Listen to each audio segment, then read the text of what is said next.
भाइयों की तरफ से बोल रहा हूं मैं कि चेहरा सुनर होके तो छुपावल ना जाता, चाहे वाला के ऐसे सतावल ना जाला। आई नजरिया न सबके पसंद करेला, हो अपना आशिक के ऐसे रोआवल ना जाला। लेकिन कहे के बाद कि जा जाइबू त जा ए सनम, कि देखे जिंदगी भखा फिर जखम,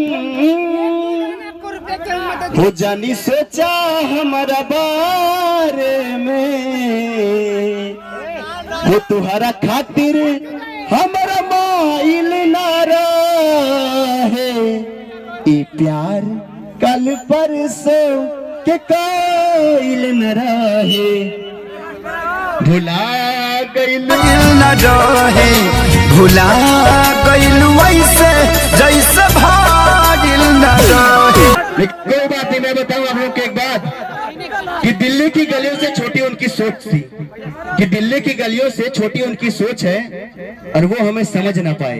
हमें इस बात का अफसोस है, हमें इस बात का अफसोस है। जाइए।